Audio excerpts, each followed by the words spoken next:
Big up, big up, big up. It's your boy, Mark and MUFC fan, guys. And let's get in preview. I got my buddy in the background, and none other than Bali Tech. He's in the building. Drex, Admiral Drex, he will be pulling up shortly, of course. You know, we're going to round up this with all the information that we could get. There's much to be speculated on. Of course, the manager's press conference was earlier today. We had it live on the channel. So, of course, I know you guys are briefed on what Amorim is thinking about the game, how he's going to approach it. So let's get in and talk about it. What are your thoughts? Most importantly, how you feel, what we're going to do, who's going to be the starting lineup. Of course, we have lots of different varying possibilities for the starting lineup from different reports. We will go into that. But of course, let's welcome Bali Tech to the stage. Big up, my brother. What's good? Hope you're well. Yo, big up. What are we doing, a preview? Yeah, we're doing a match preview today, bro. Okay, so this is a match preview. Have no fair, Bally Tech is here. We in the building right now. Big up, broski. Big up to Frankie in the building. And of course, don't forget to smash the like and subscribe. Let's get right into it, guys. I'm going to start presenting to you guys some varying options and thoughts on who is going to be the starting lineup for Manchester United. Of course, we're going to start with the goals that Amorim has set out for the team in this match. Of course, everyone is asking, what is Manchester United going to do? Who's going to start? Who's going to be those guys? But let's see, guys, because it's going to get interesting. And of course, Man- Manuel Ugarte is going to be available for the game. Diego Dallo isn't. So let's see who starts. Let's get into this news really quickly and let's hear what Bali is thinking as well. Ruben Amorim has warned that we will learn more about Manchester United during this game tomorrow versus Southampton, who are rather spirited with two performances against Liverpool and Arsenal. Of course, we rocked up for those games, very big games that we weren't expected to win. But before that, we had lost 4 consecutive matches before traveling to Anfield. And for their opening game of 2025, despite fears of a hefty thrashing, Amorim's improved outfit battled a 2-2 draw and may have almost defeated the Premier League leaders had Harry Maguire not spooned the last shot over the bar. So it's one week later. Of course, you know, we took the Arsenals out of the cup in fine style after being battling with 12 men all game, including the referee, going down to 10 men ourselves in the second half. But still, we fought and we came away with victory. Now, going to this game, of course, Man United are heavy favorites. It's Southampton. They are bottom of the table. And of course, we are Manchester United. So there's no expectation for us in this game to not lose. Is this going to be a difficult situation for the Man United team? Will they rock up? Well, Ruben Amorim was speaking and he said, when you have that pressure to win, it is that pressure we want. And sometimes it is harder to cope with that pressure because against Arsenal and Liverpool, we weren't expected to beat those teams, but now it's different. We have to be prepared for that pressure. We need that pressure to improve as a team, and we must face that game in the right way. United skipper Bruno Fernandes was speaking and he said, the big games against Liverpool and Arsenal, everyone steps up because it's a big game. We have to give it back to the club. We need to do it every week, every game. Bali, before I go further, what are your thoughts on that? Let me know what you're thinking, bro. If we just take the two games that we've just played out of the equation and we go on that poor run of form where we just kept on losing back to back, back to back, back to back, I think we had a horrible December. If you sort of take that time period in isolation, like prior to the two games that we just played, Liverpool and Arsenal, I didn't really have any faith in this team to win a game. So fast forward to a draw against Liverpool at Anfield, which was actually a very good performance, even though we conceded 2 goals, and the draw against Arsenal, which led to us beating them on penalties. But for about an hour, we was down to 10 men, and they had the referee on their side and everything else, and we still managed to see that game over the line. So the team has raised my expectations. If we can go away to Anfield and put probably one of our best performances of the season. Probably even one of the best performances in terms of work rate, energy, and everything else, attacking play um, against Liverpool, and then the performance against Arsenal with the work rate, defensive capabilities, and everything else. I'm expecting that when we go and play Southampton, that we'll just put them to the sword. That's what I'm expecting. Whether or not we get that or not, that's another thing. So I think as a fan base, our expectations in terms of playing a team like Southampton should be raised significantly, in my opinion. 100%. 100%. I think everyone is worried about the possible banana peel that might be Southampton.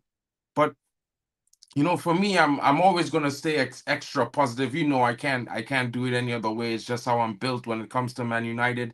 And then when we take into account, let's jump into this report really quickly as well. We take into account the different tactical changes that might have to be made by the team. And when I talk about that, we know, like I mentioned earlier, defensive adjustments are required. Diego Dallo dismissal means that he's going to be out of the game for a week. That means the likes of possibly Amad Diallo should be coming in on the right wing back option, or maybe in the 10, to support where, maybe Mazraoui moves to the left hand side. There's also some reports coming in that it's highly likely that this guy might be starting in the game as well. So for me, it's really interesting to see what's happening. I think their performances were really key in that final 30 to 60 minutes that they came on the pitch to replace the other players. They were vital to retaining that victory, because at moments, Diallo, he was dealing with the defense on the right-hand side all by himself. So, we're going to be expecting a lot from these youngsters in this game. And, even Kobe Minu, I would say that he had a brilliant performance. To be fair, I can't dispute that. I think he was pivotal in that midfield for the moments he was on the pitch. He showed a lot of good decision making, physicality, and good moves when he was on the ball. Good at keeping possession in moments. So looking at it, from what I see here and from what I expect, I'm looking at a starting lineup that's possibly going to feature Onan, Euro, Delit, Martinez, Ahmad, Menu, Ugarte, Malacia, Fernandez. I would like to see Joshua Zirkzee starting, even if Garnacho comes in as the 10. What are your thoughts? Yeah, for me, any team that doesn't contain Joshua Zirkzee right now, just on his current run of maybe not form, but the way he's playing, he has to be playing, in my opinion.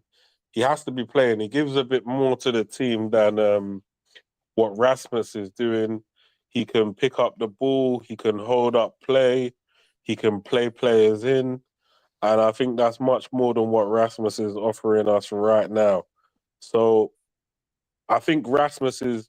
I think. Sorry. I think Joshua Xerxes' way of playing is more better to get him. Is more suited to the team right now. That's what I mean. In terms of Malacia, probably comes in to replace Dallo.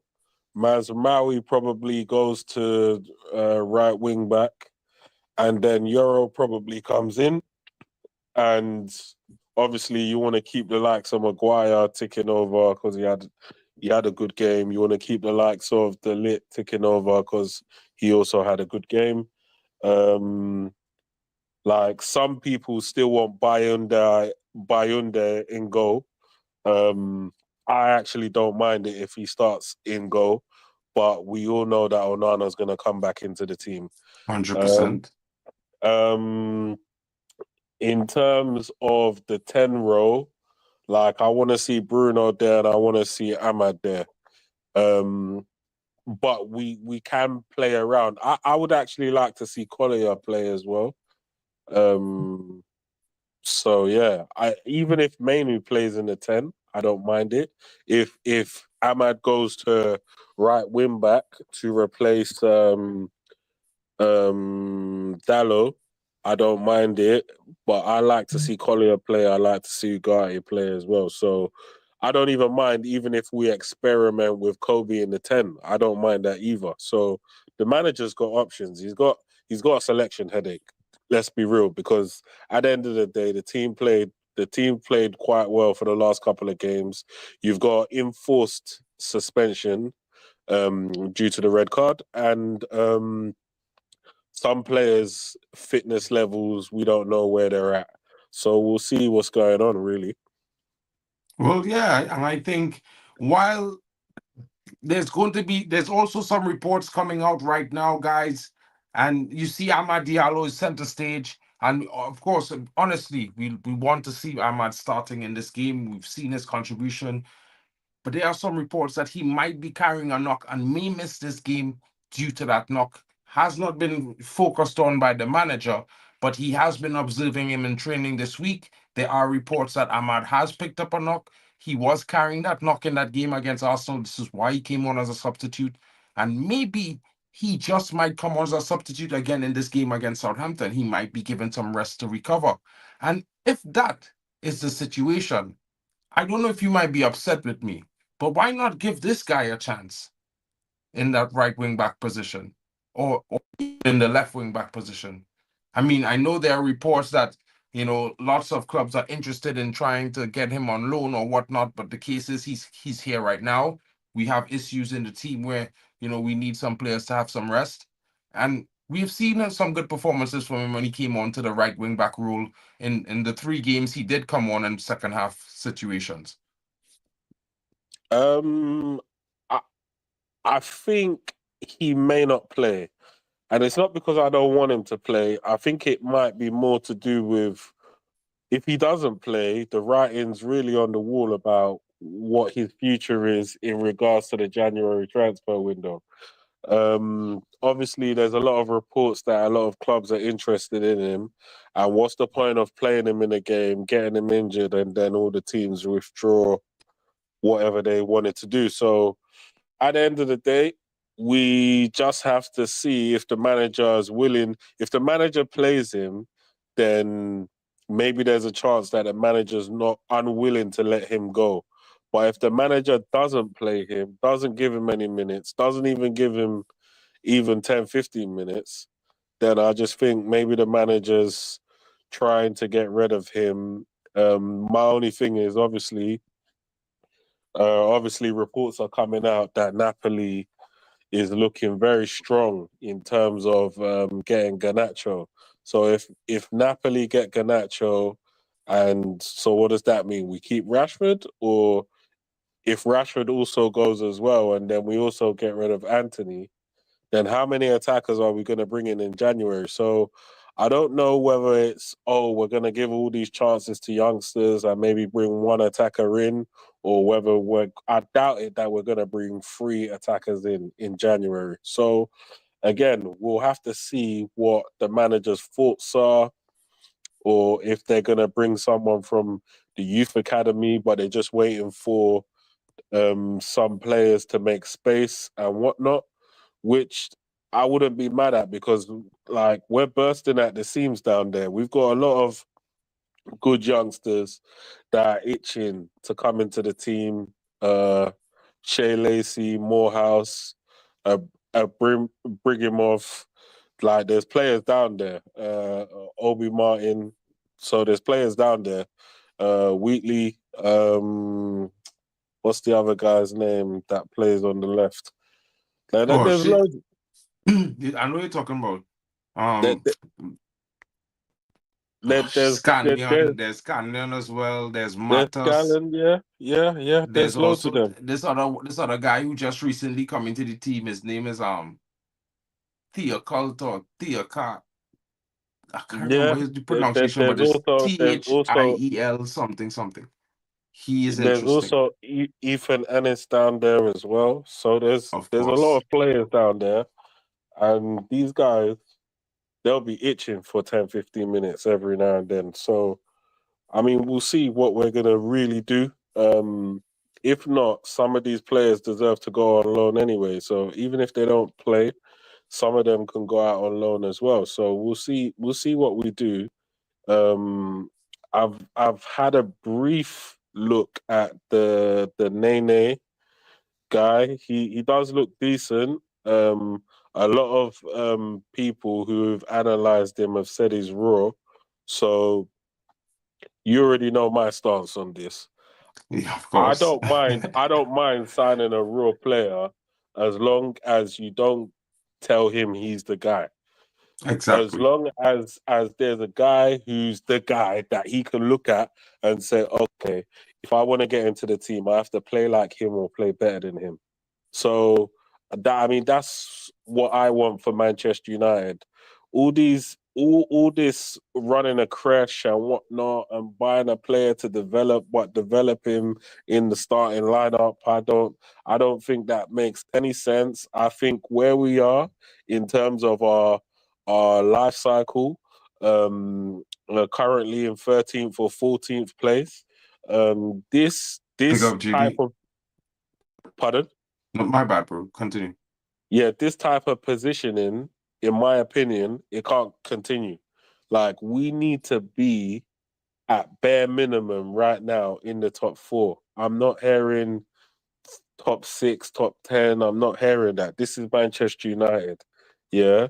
At the end of the day, I know, yes, we are here, there now, but I don't want our transfer policy to be going in that direction where we're just cool to be in the 14th and whatever it is, fighting relegation.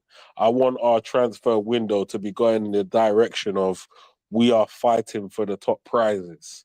Yeah, it 100%. doesn't necessarily have to be it doesn't necessarily have to be all the biggest players in the world, but it has to be players that are ready to take the shirt, players that are ready to be on the next level.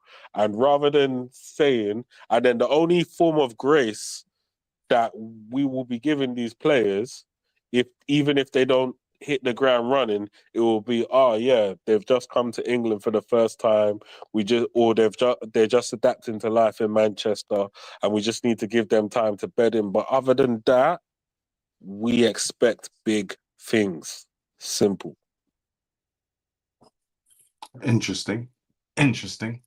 Well, I can't say I don't expect big things as well. I do. I expect a lot of big things from this team, including from Toby Collier. I think he might be a very considerable option, like you've been talking about. Why not supplement with some of the academy players if we're not going to go into the window right now?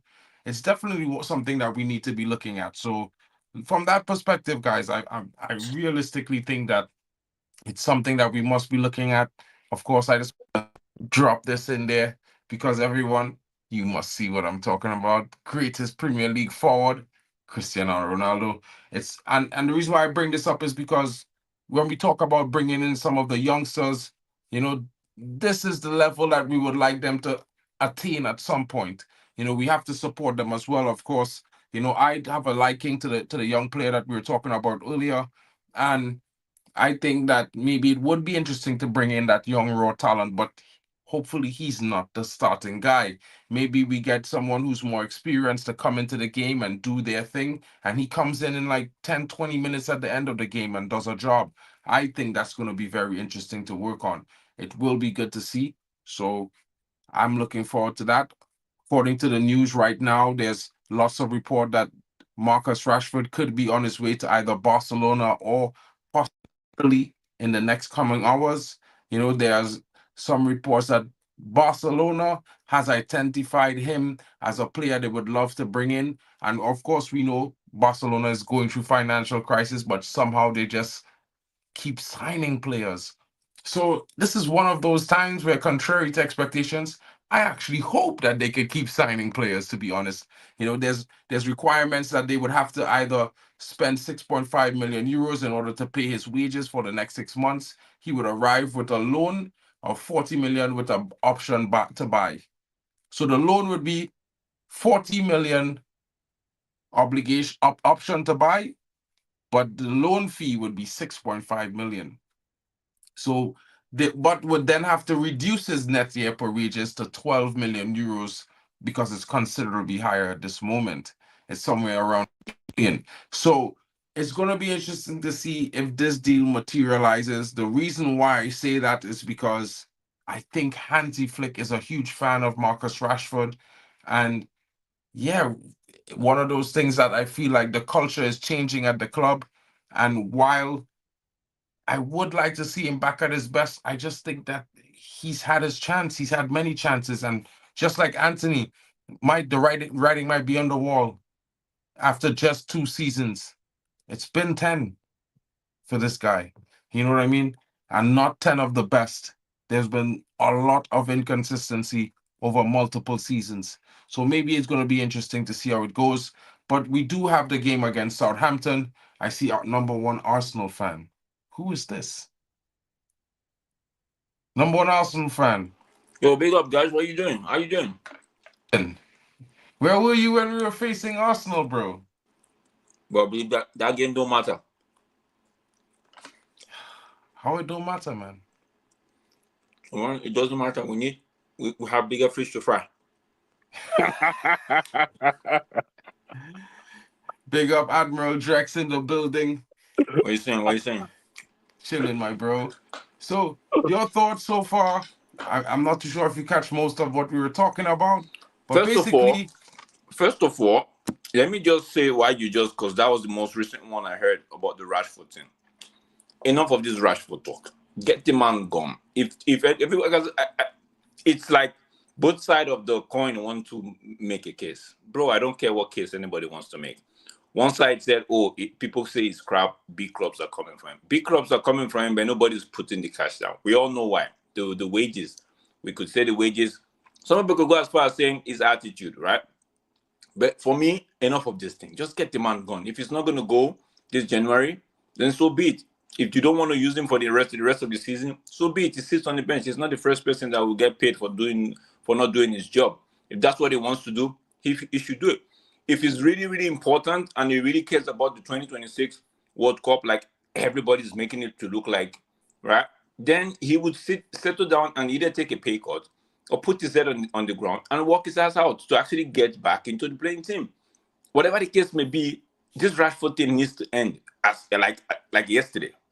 Because enough of this old Rashford. Everybody, like, I'm not saying you, Mark, but I'm just saying if you look at the space, right? It's all one topic from Rashford or the other. Bro, AC Milan was in, BVB was in, Dortmund was, what you call it? Bayern is looking at him.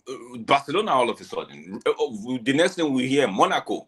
Might even take a pawn. Real Madrid might even take a pawn and say, let's look at him. And so everybody's like looking at him, but nobody wants to come touch him with a 5-foot pole.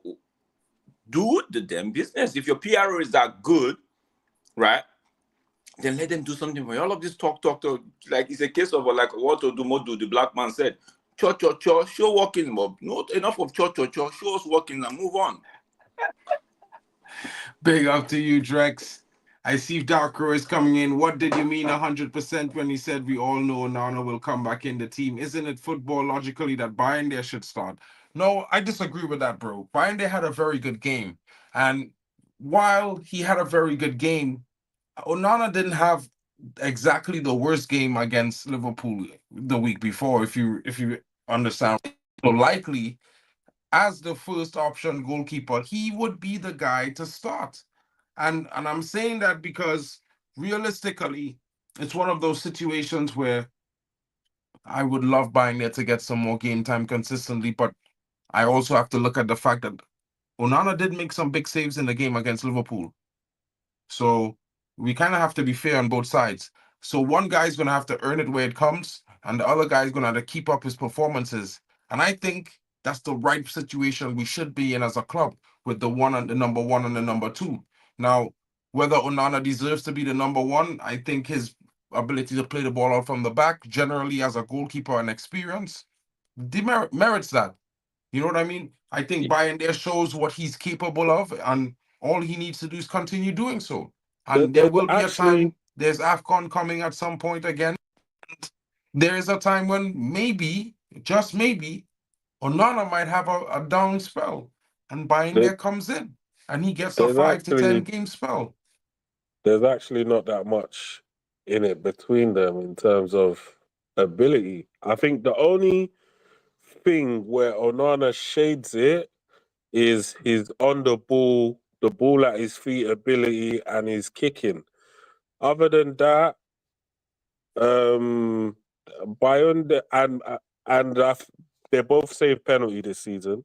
Mhm. They've both claimed crosses and not claimed crosses. They've both had howlers. I think and they've both made great saves. I just think the only thing that separates them is the ball playing ability and the kicks and the goal kicks. That is it. Other than that, I'm happy because we've stopped the ball play. We stopped playing it out from the back now, right? So that's obviously maybe limiting the pressure on the defense and the keeper. We're kicking it long. So if we're going to be kicking it long all the time, I'd rather find teammates a bit more often than not. So I think that's my only criticism against Bayunda. Other than that, if the manager said, yeah, we're starting him tomorrow, I have no problem with it whatsoever. Me either, bro. Drex, what are your thoughts on buying there? Bro, during the Arsenal game, I did say I'd love to see him get a run of game. Now we've seen one game against Tottenham where it wasn't so great, and rightly so. A lot of people gave him criticism, rightly so. Now against the Arsenal game, we saw, I think, right until the penalty save, he was shaky a little bit. But after that penalty save from Odegaard, he became a new man. Let me use that word. Now, rightly so, everybody's craving for him to start, right? Which is like what Darko is saying right there. Should be the case. But don't forget that it was an FA Cup.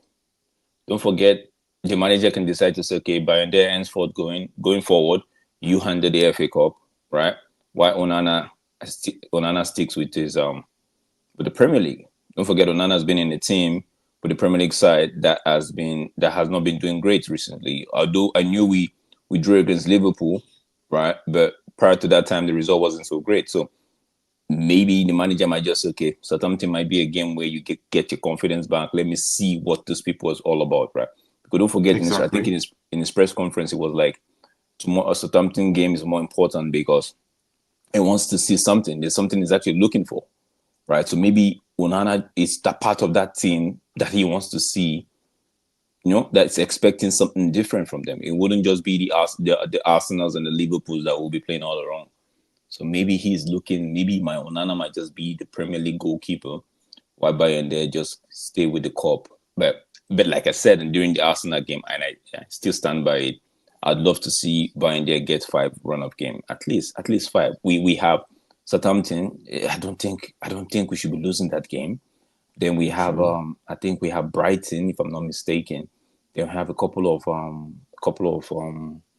UEFA Europa League games as well. So maybe 5 there, or maybe Onana starts and Bayern takes over from the cup. You know what I'm saying? So, but either ways, I want to see Bayern there get at least 3. People say 3, at least 3. Let's see what he can do. Let's see if he can build. I know Bailey was bigger. Bailey was talking about his kicking and all of that. We don't do the pass from the back. I think because we played the likes of Liverpool and Arsenal, we didn't go with that pass from the back tactics. Maybe at Southampton we might do that. And you might want to get your goalkeeper who's confident and comfortable with passing out from the back in goal. But either ways, whichever choice, like what Bailey said, if you want to kick, I'd rather you kick to somebody that can let your kicking still be on point. And Onana still knows how to kick and get it to the man directly. True. But I'm not really worried who start, but just for consistency, just to give so that the fans can. I know you would disagree with this one, Mark, but I'm gonna say it so that the fans can actually make up their mind as to who what they would prefer in the goal. You know what I'm saying? It's not a case of the club. It's not a case of the manager. It's just a thing for the fans. You know me, I don't really like to be an advocate for fans because I think a lot of us our opinions are here or there will miss or target. You know what I mean? But for me, I just feel like just so the fans can actually have, because we haven't really seen Bende. Let's not kid ourselves. Let's tell ourselves the truth. We haven't seen Bende. Every time Bende has played, right, it's been a shaky one. Apart from the Arsenal one where he gave us the last after that save, like I said, into the extra time and the penalty save at the end of the day. let's see what he's made of in terms of, will this spur him on? Will this add some sort of confidence to him? Let's just let the fans see who Atai Bayern there is. Yeah, who Atai Bayern there is when he's more comfortable. When he's more, let me use the word when he's more comfortable, because it's a Southampton game at home. Are we playing at home? No, we are away, bro. We at St. Mary's. Okay, it's even at that, it should be a comfortable game for him. Having faced Arsenal. I don't know if we should say because it should be comfortable, but like, I mean, Southampton is Southampton. I feel like if we go and give him a run of games, Southampton is as best as any. But at the same time, I feel like maybe he might get the game next week in the midweek against Rangers in UEL. Yeah, and I said that. I said maybe Onana might just jump back and go for this Premier League game.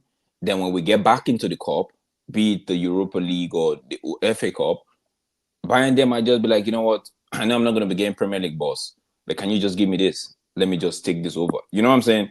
So it could just be a case of that. But I really want, for me, speaking from myself, I really want to see him back in goal, and let's see what he can offer in terms of because he's in a space where he thinks, okay, I'm here. I could do this. I did it against Arsenal. I could do it. Let us see that. That's just me. It's a selfish part of me, but that's my opinion. Nothing wrong in that, Brusky. Dakar asking, is there any need to play Ugarte against Southampton as they are a weak team so we can go all out attacking? I mean, I think Ugarte needs to play. You know what I mean? After having the game he had, you need to play another game, just to keep up the momentum going. Every player needs to keep their rhythm.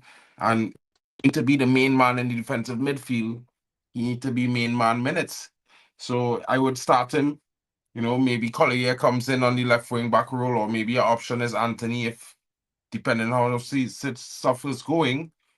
But currently, that's what I would think, as Fred is saying, I wish we had this headache up front. But you never know, I mean, like, Xerxes coming to form might be a bonus for Højlund. Even if it put Højlund on the bench, he might be able to see and watch Xerxes and understand that, hey, I had to play my game. Look at this guy. He was struggling in the first couple months he came, and look at him now. He's playing his game. He might learn some things. You know what I mean? You could watch and learn, and at the same time be frustrated. And as much as I rate Højlund as a young player, I think he needs to develop, and I think he shouldn't be leading the line week in, week out. So having Joshua Zirkzee come in and start this game for me would give Højlund some chance to come in and make an impact after observing the team play and what differently Zirkzee does to him. If you understand what I mean, guys. Yeah, I do. I don't know. I just feel like both of them are actually, competition is good. Let's not take that away. Competition is good, but both of them are different type of players, bro. Both of them are different type of players. Yeah, we could still have a situation where we actually want to see them work together, like where we have Højlund and Zexi right behind, like the manager has tried a couple of times, but I don't know. Do you know why I disagree with that for now? Because I think we've not really seen Xerxes get a run of games. What we've done is we've played him in one game, it hasn't gone well, and then we've benched him the following game. Like, he hasn't got start after start after start after start where people are like, oh, Højlund has to come into the team. Apart from when Højlund was injured and Xerxes looked like he was maybe a stone or so overweight.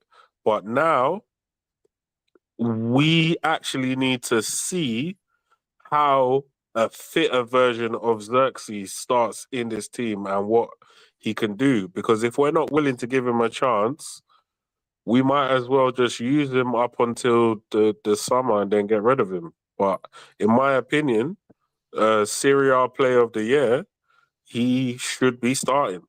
Like, he should be starting as the most experienced striker. And if from now to the end of the season, if he's not able to maintain the shirt, then we need to consider what we're going to be doing next. Not to say 100% sell him, but we need to have something in mind, because I can't foresee a summer where we don't go and sign like a Victor Osimhen or a Gyökeres or somebody of that sort of level, a Cunha or somebody who can actually just take our attacking threat to another level.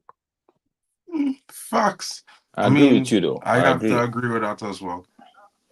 I have to agree there I agree because we've all been saying this guy is not the main. This guy is not the main man, right? He was brought in. What's the word people like to use? Prospect, right? Was brought in as a prospect, right? Now, but we have. One could argue that Jay-Z is not really quote unquote top choice, but he's a bit experienced, like you said. Syria April of the year, he should be given some run of game to actually prove himself. If you know what I mean, prove himself. Evra, I remember Gabriel Hines, Vidic. Those guys did not just hit the ground running, right? They were. I know these people are just called the defenders, but they didn't just hit the ground running. Even so, we've had players that have struggled, right? So I just feel like, yeah, maybe like you said, give him some run of game. Then if he's not still cutting it at the end of the day, we just know it's one of them. It's one of those cases where we know, okay, this guy is good. We know what he can do, but this league is not it, or United is not the place. Well, and it's okay to be like that. Well, there's some news. Here's some news, my guys. There is some news coming out right now. So if you guys look at the screen right now, how likely is it Napoli to sign Garnacho? So it depends on Napoli's budget. If they want to invest big money, that's the dream signing for Antonio Conte. The coach is in love with Garnacho, but at this point, they are being realistic, right? However, guys, a few minutes ago, there's been a report that just came out again, basically stating this, what Abdullah Ilwan is saying. Napoli are pressing ahead with a move to sign Alejandro Garnacho. Manchester United want around £70 million, and Garnacho is open to the move. Now, the report that I have seen came from Florian Plettenberg, in a brief, and the report says, Napoli will discuss internally before they move forward with an option to sign young Garnacho, because at the end of the day, 70 million is a lot of money. It's basically all the money that they just made signing Kvaratskhelia, by the way. They just made 80 million euros, and 80 million euros is 70 million pounds. Will Napoli be spending that entire budget, or will they go for something less? And that is where, the Rashford situation is key. Because I feel that Napoli might make a swing 40 million for Rashford. And why not? Mark, put it in a poll. Let's hear what the people would say, right? I mean, it makes sense, doesn't it, though? 70 M's for Garnacho, right? I just want Belly. Let's let the two. Let's you and I talk. We have to play. One of us has to play an advocate, right? Just let Mark just be the neutral guy. 70 M's for how old is he? 20 years, right? 20. Yeah. 20-year-old player that you think there's a possibility now. It's not set in stone. There's a possibility he might go up a notch in his game.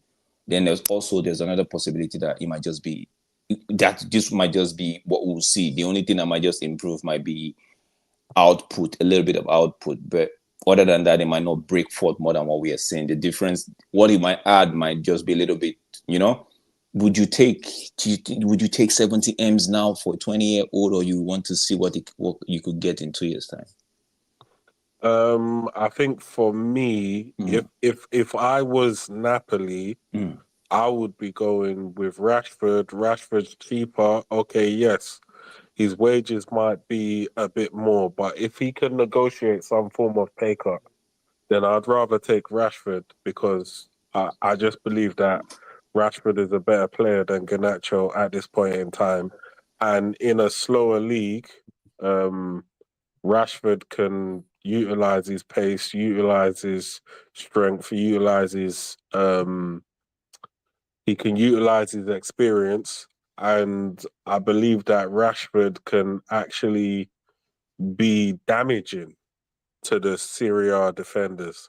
So, in my humble opinion, if it's 40 million for Rashford or 70 million for Garnacho, I'd rather do 40 million for Rashford because he's only 27 and old in Serie A is not really old. Like a player could be 30 odd years old and they're still looking at him as, yeah, he's still got a few more years left. But in England, we start looking at the downward, a downward trajectory. So, in my humble opinion, if it's up to me, I'm choosing Rashford at 27. He's coming to Napoli, who are at the top of the table in Serie A, at the peak of their powers, and that is a guy who can replace what they've just lost in that sense. Like I remember when we sold Cristiano Ronaldo, and then we went and got like Gabriel Obertan and players of that nature. Like to me, that's not really a direct replacement. And I'm not saying that Garnacho is Gabriel Obertan, but it's similar. You're getting an unproven player and you're asking him to do big boy things. And to me, I don't think he's ready for that personally. So if you're gonna spend 70 mil, that to me that's crazy money. That's crazy money, especially in Syria, where they're struggling to get TV deals and everything else. So, and all the players are on small wages. So, I just think it's crazy money to go and spend on a player right now. But don't forget, Napoli, they've spent money like this before when they were trying to get Victor Osimhen. I think some other players like that. So spending big for Napoli is that kind of businessman that just know, okay, if I put in the money in a year or two, I get my returns back because they're on the top of the league. And Conte, it doesn't joke when it comes to trying to win the league. He would want to do it with Napoli. So now look, you say if Rashford, I agree with the old Rashford thing. If Rashford is willing to take a pay cut, because I know the 2026 Olympic is in his World Cup is in his view. But 70 M's for, I'm not talking about United, 70 M's for Manchester United. Would you do it? Or would you say, okay, you know what, there's a possibility this guy... 100%. 100%. Okay. Like, mate, this is 70 million pure profit. Pure profits, yeah. Get rid of him and Rashford. Imagine that's like 110 million pure profit. Yeah. I don't want to hear that we haven't got money in the summer. I don't want to hear it. Yeah. We should be going and taking the piss in the summer. So if these men have to go or are willing to go or whatever it is, and they're helping us with our PSR or whatever it is, let them go. I'm not trying to fight over these men. Rashford is finished at the club as far as I'm concerned. And Garnacho, if Garnacho has instructed his agents to go and look elsewhere, don't let this kid, scare none of you, man, Don't let him scare you. I'm not scared. I'm just, because for me, I would take the 70 million right now, bro. I'm not scared, bro. I'll take You see one thing about Man United, One thing I'll say to people about Man United, especially if you've been a long supporter of the club like I've been, like, I've come back home from school and I've seen that Andy Cole is leaving the club and I'm like, what? I've seen that Dwight York is leaving the club and I'm like, what? What? I've seen that David Beckham is leaving the club and I'm like, no, but it's still good. I remember that too. Ruth Van Nistelrooy. Yeah. I've seen that Roy Keane is leaving the club and I couldn't sleep, bro. I couldn't sleep. I'm thinking, rah. I've seen Eric Cantona is leaving the club. I've seen these things, yeah?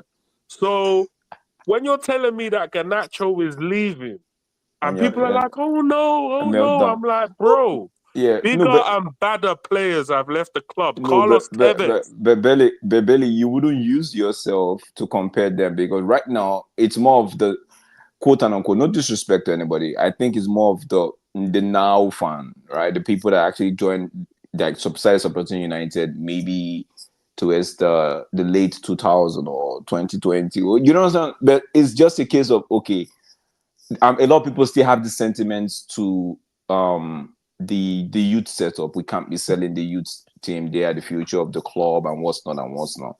But like what my own idea is, if you can't be bent on closing two fists, be tight-fisted, right? Both fists, and you expect to receive, bro. You have to let go. So if because we still have, and Mark would tell you, Mark is is in a better position to tell you. We have players in the academy that would break in and would almost make you forget that you actually once had the Ganacho, right? When Rashford broke into the scene, it wasn't really Rashford that was supposed to come in that game. It was this other striker. I don't know who his name was, but he was injured. But Rashford broke in. So I still feel like, for me, that's how I see it. I know it's tough on people to see an academy product leave, but for me, it's just, bro, it is what it is, bro. Football, first of all, I know it's for the love of the sport, but don't forget, people up there, it's also a business. You have to balance everything. Some of these players that are coming from the academy are not just coming so you play them till they get retired. Some of them is actually bringing them into the front, the starting 11, let the world see them, so you could actually rub your palm together when people are coming knocking on your door. It is what it is, bro. This is the reality of things, bro. So for me, 70M, if Napoli are going to say 70M, bro, we'll have the discussion, especially especially if Ganache is open to the move, bro. We'll sit down and have, because I will tell you, 70M's, that's where we're starting the conversation from. Anything less than that, we're not having that conversation. And if that's only if Ganache is agreeing. If a Ganache is agreeing, then let's have the conversation. If it's not, of course. And Plus, let's you know, let me quickly say this as well. As a team, it's really the main concern for me is been the goals. Ever since Ferguson left, we've stopped scoring goals. Like, multiple managers have come in and not been able to fix the goal droughts that we've been going under. Yeah. Even as facts. previous as Ten Hag leaving, we were struggling in front of the goal. Yeah. So if somebody, whether it's from Saudi or around Europe or wherever, they want to give us money, yeah, pure profit for two of our attackers. Okay, Ahmad has joined the fold. We're now getting rid of another two. We're now bringing in. We need to bring in more attackers. And the reason why I say we need to bring in more attackers and revamp the attack is because the attack has been one of our main weaknesses. The defense Facts. now, we're looking pretty strong in defensive areas. Yeah, it's not perfect. We can still get a player here or there, which is fine. In the midfield, it's not perfect. We can still get a player here or there, which is fine.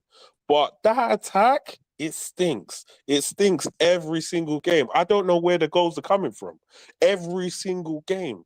So if someone wants to buy Rashford or Garnacho or whoever else, maybe as long as it's not Ahmad, but whoever else, I'm happy to let all of them go. I'm no. happy to let all of them I'm go not. and I'm not replace them happy. with.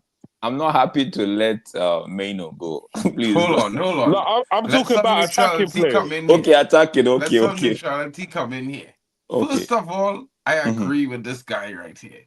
He says Napoli can't go higher than 50 million, but if Osimhen comes in the party, he will be dancing. I might be dancing, but if it works out like that, it benefits us. I can't lie. You know what I'm saying? It's profitable for FFP. It makes everything better because right now, what we do kind of might impact the transfer window in the summer. Could be minimally, but let we at least hope that it impacted positively. To be fair, because I don't need to get 3 or 4 big signings in January. If I could get a left wing back who runs start week in week out and a guy who could come in the midfield, I could be okay until the summer. Because realistically, I looking at it from the perspective, bro. If a certain brother could score 40 goals this season in France, hey, we have a replacement that could come back in. And I say come back in. You know what I mean? And as much as I don't want to see Rashford go and play for another team, at this point in time, I feel like it would be the best choice. And Garnacho, yeah, Garnacho is a future prospect. I agree with Frankie here. But still, if the brother interested in leaving and they're offering 70 mil for the brother, offering 40 million for Rashford, bro, you might have to accept that. I mean, and when you Mark, think about Garnacho, bro, he's don't used to being forget a left Garnacho. attacking midfielder Yeah, as don't well. forget So Garnacho also just was it not in Ten Hag season? Garnacho got a new contract where his wages and everything was increased, but he knows for I think he signed a long deal, right? So I don't know how long was it? I think 2027, 28. So maybe Napoli might just, and don't forget pick up Fred. he might be thinking, okay, the hostility. I don't like to say it, but he might be thinking the hostility in the first fan base maybe is getting to him. He just walk away from all of this, and he's a young dad, right? So just walk away and just go to a more calm place where the system would favor him. True. He's also a human being who has to look out for himself as well. So for me, that's why I said I don't. As long as the player is open, because that's the most important thing. The player, as long as they are open to leaving and fetching my football club, like when McTominay was going, he was open to the idea, so he left and we got the money. So if this guy's open to the idea and we get the money, oh, happy days, bro. Happy days. I can't disagree there, to be honest. Like, I mean, for me, I look at it from the perspective that, you know, to rebuild, if we had a sacrifices had to be made. And that's just how I go and look at it, bro, because realistically, as a Man United fan, and no matter how I swing it or how I look at it, I will always be a Man United fan. And I've seen big players leave this club. I've seen big players leave this club, bro. You know what I mean? So Garnacho leaving ain't that much different for me. You know what I'm saying? So I looking at it from a perspective that, yeah, if he had to go, he had to go. And Rashford may have to go as well.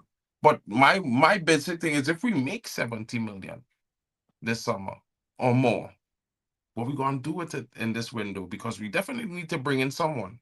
Because we will be weak up front. And I hope they bring someone experienced. Maybe just go for a Gyökeres one time. Maybe drop Zirkzee into the entire 10 role. Because Garnacho and Rashford gone, so now he can fight that 10 role. What we say? Final thoughts. Yeah, for me, I think Zexi could just take the 10 role. Like what somebody was saying there, like they don't think Garnacho, and I don't think he still fits that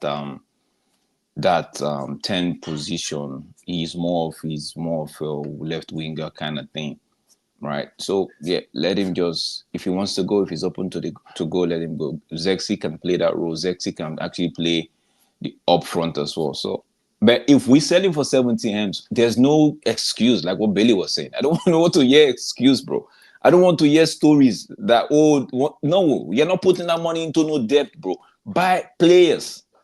You see, that money is pure profit. Spend it. No excuse of, we can't get this deal, it's too expensive. Bro, we need a striker, we need a creative player, we need a left wing back at the moment, bro. Fix one this window, then fix the rest in the summer. That's how I say it. Because I feel like Rashford would go. Rashford would have to compromise. His brother, who is his agent, I think that one has I feel like he has an ego, because when we won City, right? There was a tweet. It wasn't an Instagram post from the brother. Something about when Rashford actually said about something about the game. He was congratulating the guys. I saw a tweet, like a message underneath from his brother. Oh, you still support these guys, something like that. Then the next day or something like that. I think 2 days later, all of those Rashford interview. I'm like, the brother is the one setting up all of this PR thing. Oh, where did the team news and all that? I feel like Rashford brother's ego is too big. He would make sure Rashford leaves the football club this January. So that for me is like 60% Rashford is gone. Garnacho, if he wants to go, no, I'm indifferent, bro. 70 M's, I won't turn it down. For me, it's not even a case of whether Garnacho wants to go. If Napoli say 70 million, what do you say? He has to go. I'm kicking him out the door. I'm fly kicking him out the door. Get lost, my friend. Yeah, not because he's rubbish, but because that money, it's like, you know, like you get a lottery win. Who am I to not go cash in the ticket? Like, you need to go. It's very simple. That 70 M's, it's a lot of money. What's the sell on value? And to me, that's like the high end, right? 70 mil is like one of the high, it's like the beginning of the high end. So let's say Napoli want to resell him. I mean, it's gonna be at least 100 million. It's either that or less than what we sold him for. If it doesn't work out, they take like maybe a 40 mil, maybe they take 40, 30 million from someone else, and it's a big loss. So really and truly, we could never really be losing from selling somebody for 70 million. Like, do you get what I'm saying? Yeah, You I could do, never bro. I really be do. losing. Yeah. Because even if So Napoli ends up selling him for like a 90, 100 million, right? We already have a 70. We already have 70. They're just making. I get you, bro. Because at the end of the day, it's good because we bought him for what, 450,000 or I think less than a million from yeah, Atletico so Madrid. we'll be making the most profit Profit, out yeah. of any deal for him if he goes for that sort of money. So, and I don't think any other team is gonna actually get that amount of profit on Garnacho. So at the end of the day, if someone comes in, and personally, I think Napoli won't pay 70 million pounds for him. I think Man United are probably saying 70 million so they can meet in the middle and say 60 million. That's maybe what it is. Either 60 or 65, but maybe not 70. Bro, 65 and all. I'm still taking it. I'm I'm still taking it taking it. too. I'm still taking it. I'm taking Especially if it they're too. gonna especially if they're gonna use that money to buy like a wing back and another attacking player. I'd be like, cool. You've brought it. You've done your job. You've brought in 2 players this winter, and now I expect the revamp in summer by going to get a striker, by going to replace Casemiro and Ericsson, by getting wing backs. Because I do believe that we need a right wing back and a left wing back. So, at the end of the day, me personally, if Diamande is available in the summer, I don't want to hear the excuses that, because of FFP, he has to go to City. I don't want to hear that excuse. I don't want to hear that. Yeah, if he's available, he has to come to United because he wants to play under his previous manager. So I don't want there to be any excuses that because we haven't got money, he has to go by default to City. I don't want to hear that. So, yes, we need a healthy summer transfer budget.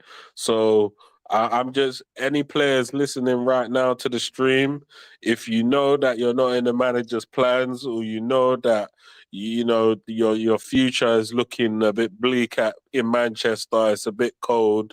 Maybe you like the taste of sangria, or you like some 20, maybe an average of 25 degrees outside. Like, obviously, Manchester's not going to do that for you. It's cold, it's raining all the time.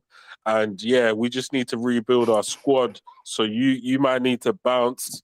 Yeah. God bless you all. And we need new players. We need new life so we can start chasing the big titles when you go. But don't worry, because once we start winning the big titles, we will turn back and credit your departure and say if this guy didn't leave, we wouldn't be where we are now. Tech is a clown. I say, Wow. we'll So talk back and credit. Wow. Man, Yo, that's big true up, though. bro, Billy Tech. That's legendary, That's bro. true. That's... I couldn't That's true. believe. You know, when you reached to the last crescendo, I was like, if you said something like that in my head and you just start saying it, and I was like, this man, that's savage on the next level.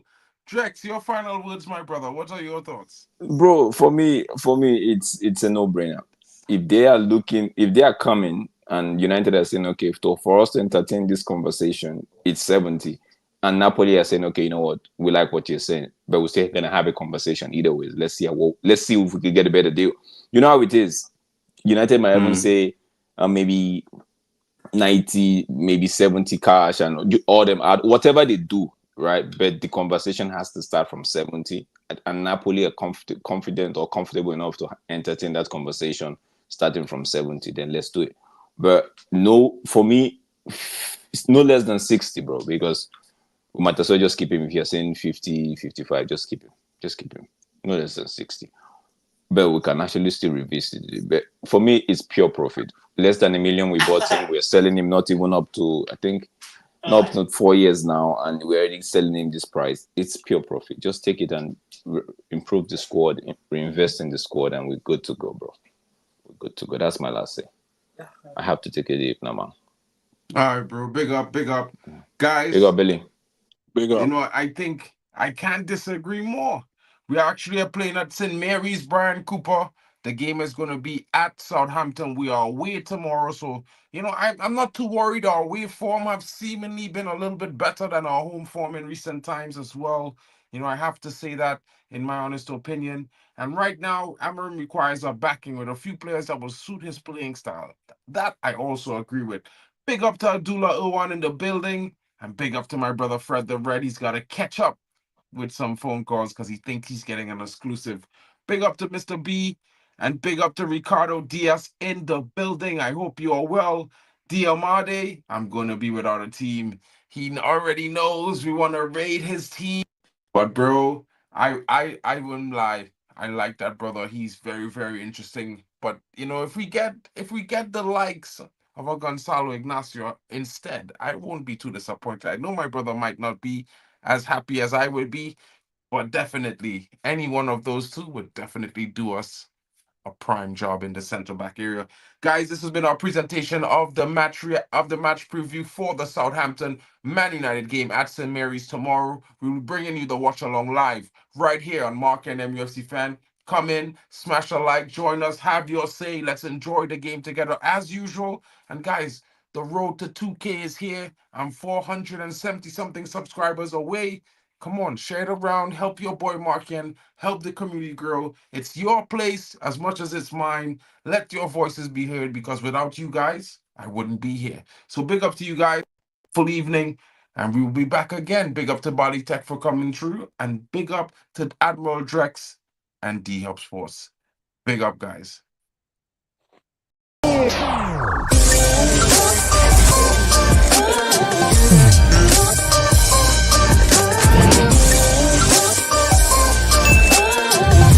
Baby.